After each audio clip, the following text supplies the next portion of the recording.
کربلا کا واقعہ تو یقیناً آپ نے سن ہی رکھا ہوگا، اور تمام تر عظیم شہادتیں جو اس المناک واقعے میں ہوئیں وہ بھی آپ نے بہت جگہ سنی ہوں گی۔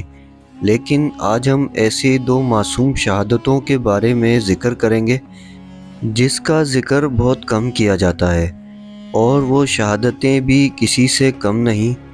یہ دو معصوم شہادتیں جو کربلا کے واقعے کے بعد ہوئیں، ان دو معصوم پھولوں کا نام حضرت ابراہیم اور حضرت محمد ہے۔ یہ دو بھائی کربلا کے واقعے کے بعد شہید ہوئے۔ یہ دونوں معصوم شہید حضرت مسلم ابن عقیل کے بیٹے تھے، یعنی حضرت رقیہ سلام اللہ علیہا جو حضرت مسلم بن عقیل کی بیوی تھیں، وہ حضرت مولا علی علیہ السلام کی بیٹی تھی۔ اس رشتے سے یہ بچے حضرت مولا علی علیہ السلام کے نواسے ہوئے۔ یہ دو معصوم بچے کربلا میں جب خیموں کو آگ لگا دی گئی تو اپنے قافلے سے بچھڑ گئے۔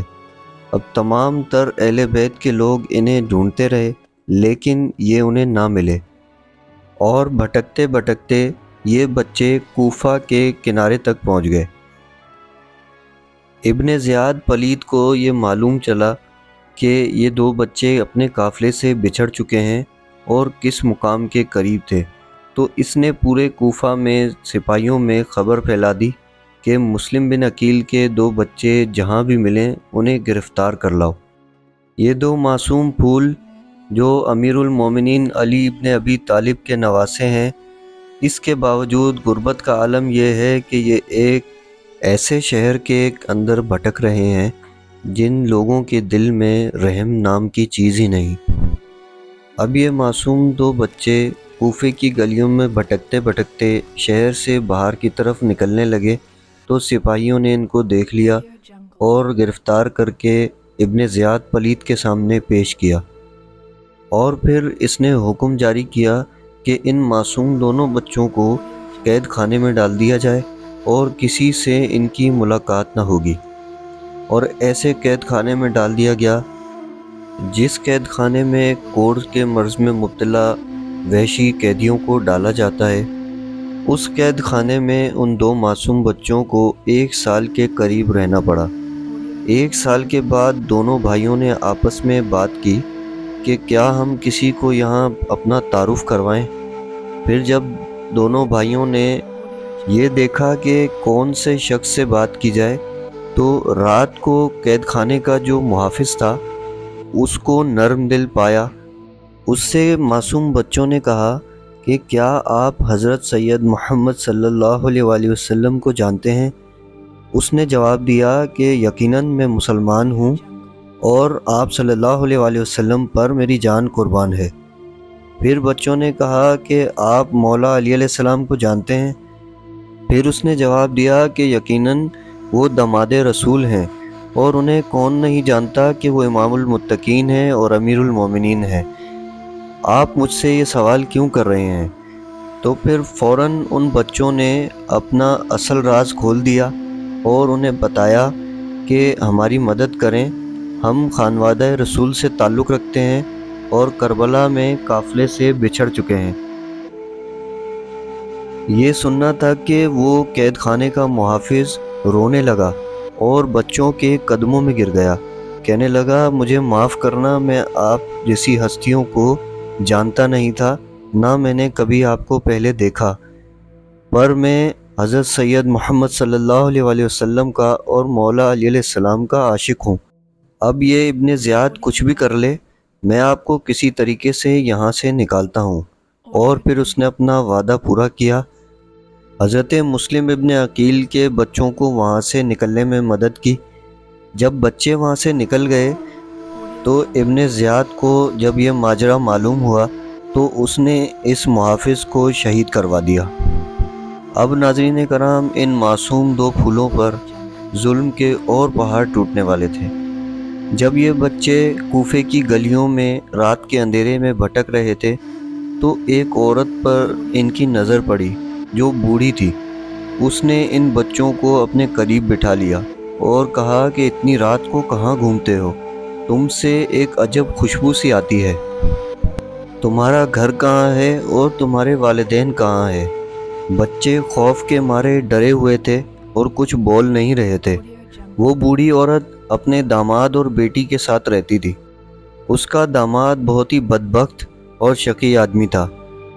اس عورت نے اپنے داماد سے ان بچوں کو ایک رات چھپائے رکھا۔ اتنے میں پورے شہر میں ابن زیاد نے خبر پھیلائی کہ جو بھی حضرت مسلم ابن عقیل کے بچوں کو لا کر دے گا اسے انعام سے نوازا جائے گا۔ اس بوڑھی عورت کا داماد جو بہت ہی لالچی بھی تھا پورے شہر میں بچوں کو ڈھونڈتا رہا، لیکن اسے معلوم نہ تھا کہ یہ بچے اسی کے گھر میں موجود ہیں۔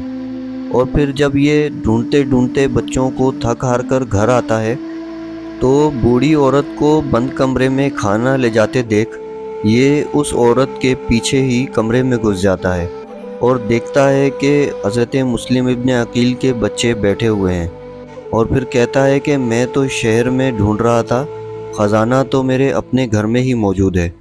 پھر یہ پلیت آدمی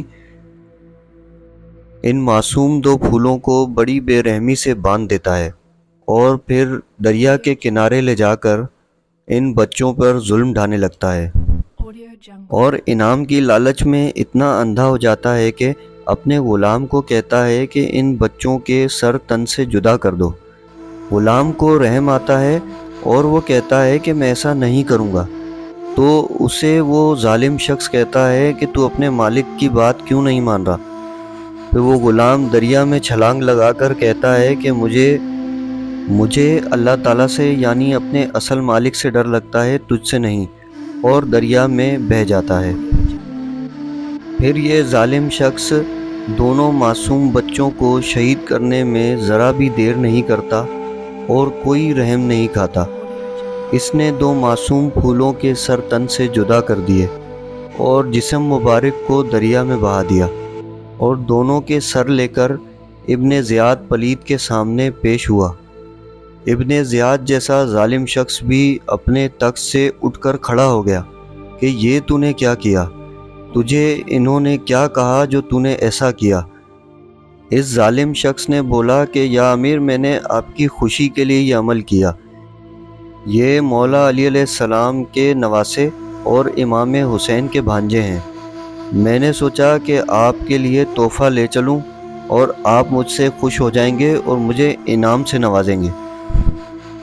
اور ابن زیاد بھی یہ منظر دیکھ کر گھبرا گیا اور سمجھ گیا کہ یہ معصوم شہادتیں یقیناً اس حکومت کا تخت پلٹنے والی ہیں، اور پھر اس نے اپنے درباریوں میں کہا کہ کون ہے جو اس شخص کا سر اتارے گا، اور وہ چیختا رہا کہ یا امیر، میرا انعام دے دیں۔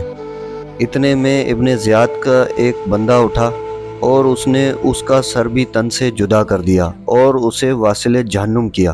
تو یہ تھے وہ معصوم شہید حضرت ابراہیم اور حضرت محمد، جن پر ہمیشہ درود و سلام ہو، جو نواسے مولا علی علیہ السلام تھے۔ ان معصوم شہادتوں کے بعد یزید کا تمام تر تختہ پلٹ گیا اور امیر مختار نے تخت کو سنبھال لیا، اور امام حسین علیہ السلام کے ہر قاتل سے جنہوں نے بھی مولا کو جیسے جیسے تکلیف دی تھی سب سے اسی طرح بدلہ لیا۔ میں مختار ہوں۔ ملتے ہیں ناظرین کسی پاکیزہ نئی ویڈیو کے ساتھ۔ اللہم صلی علی محمد و آل محمد۔